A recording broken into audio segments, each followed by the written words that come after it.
So you want to get better at whatever it is that you do, running, cycling, swimming, or another sport, and you feel like you're struggling. You're putting in time and effort into it, but you're not really getting much faster. And sometimes you even feel like you're getting slower. Sometimes you just feel well, your nutrition might be holding you back, but by the end of this video, you'll know how to spot some of the signs that you might not be eating enough for your training. If you get these right, then I can promise you that you'll be putting yourself in an awesome position to improve. When you're training to get faster, you need to give your body the energy and the nutrients to do so. Imagine that you were given a really expensive, fancy car. To be able to keep it running, you need to put fuel in it regularly, and you also need to look after it. It needs to be serviced, and sometimes problems come up and they need to be fixed. Well, that's like your body. The really clever part is that your body is kind of its own mechanic, and if you let it, it will generally fix itself, but only if it's got the available tools. But sometimes we don't give our body what it needs, which is energy, vitamins, and minerals, and so things start to go a little bit wrong. It's only minor at first, and we don't even notice. Or perhaps, like in a car, we hear an occasional squeak or rattle, and we just get on with things. But then it gets a little bit worse, and before you know it, you break down on the side of the road in the middle of nowhere, and it sucks. Or you get a stress fracture, and that's your season over. Now, that sounds dramatic, but this is one of the potential consequences of not eating enough for your training. But obviously, we don't want that to happen to you, and that's why what we're talking about today is so important. Now, I generally don't recommend calorie counting for any prolonged period of time because of, well, actually lots of different reasons, and I probably need to do a full video on that. But if you have absolutely no idea what sort of calories are in the foods that you regularly eat and have absolutely no idea how many calories you eat in a day, then I think it's a very useful short-term tool. You can get a ballpark of how many calories you're eating a day to see how that matches up to how many calories you think you use in a day. That in itself is also problematic because estimating calorie expenditure has its own issues. And so it's helpful to understand the sort of things that can happen in your body when it isn't getting enough calories. It means that you can spot the signs without counting calories, and this is going to keep you safer, healthier, and be able to train more consistently over the long term. Now, as a heads up, we're also going to be talking about weight later on because it is very important, but it's probably not quite as straightforward as you expect. The first sign is that your body feels heavy. Now, we're not talking about the heavy-legged or arm sensation after doing a really hard session or tired DOMs in the day or two after. We're talking about a weariness here, which doesn't necessarily feel like a muscular ache. If you've had this before, then you'll know.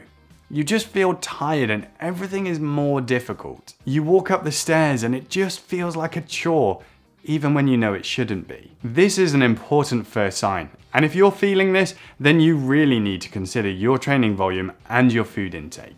Next up on our list is sleeping habits and patterns. If you're someone who typically sleeps well, wakes up feeling refreshed, and has a consistent routine, then any change to that should ring an alarm bell. Of course, there are other reasons for this, but if you can't think of anything else that might be causing it like stress, temperature, or alcohol, then you should consider your food intake. And yes, alcohol absolutely sucks for sleep, despite how it seems to make it easier to start with. Your sleep quality when you drink alcohol is rubbish, so don't use that as a hack for better sleep. If your sleeping patterns have changed, then you could try just easing back on your training slightly and adding a little bit more food into the day and see whether this settles your sleep pattern back to normal. And then once you're back to normal, you can use that as a guide again for your training and your food intake.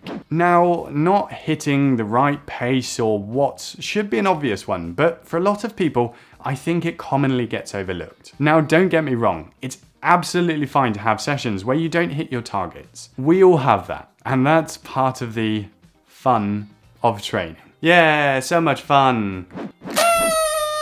Sometimes you have to dial it back a bit, and so many things can factor into this, like your motivation, life events, sleep, and time. But if you constantly find that you're missing your targets, don't just keep stubbornly doing it again and again without changing anything. As old Uncle Einstein may or may not have said, insanity is doing the same thing over and over and expecting different results. Instead, try adding just a couple of hundred calories into your day, because this could be all your body needs to get it back to firing on all cylinders, and you'll soon find your ability to hit your targets comes right back.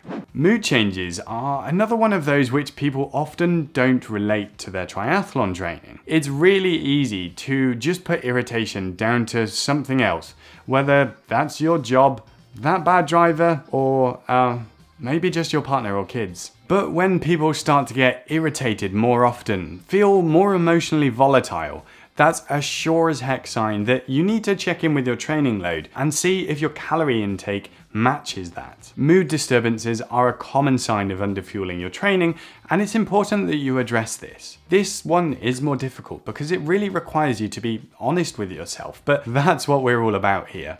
Honesty is the best policy, nutrition nerds. So this is a big one, ladies and gents, and one that we shouldn't shy away from. We know from the research that underfueling your training can lead to sexual dysfunction, and that can present in a number of different ways. For some people, that's a low libido or a low sex drive, and for others that will be difficulty in actually having sex for one reason or another. Females can have changes to their menstrual cycle, such as irregular, missed, or absent periods. I know this one can feel a little bit embarrassing to talk about or even to consider, but sexual dysfunction is super important to look out for, and if you spot the signs of it, then something needs addressing. So, I mentioned weight near the start of this video, and if we're covering signs of not eating enough, then it makes sense that weight loss should be in here too. But it's not super straightforward. If you are losing weight, then yes, it is a sign that you aren't eating enough to cover your calorie needs.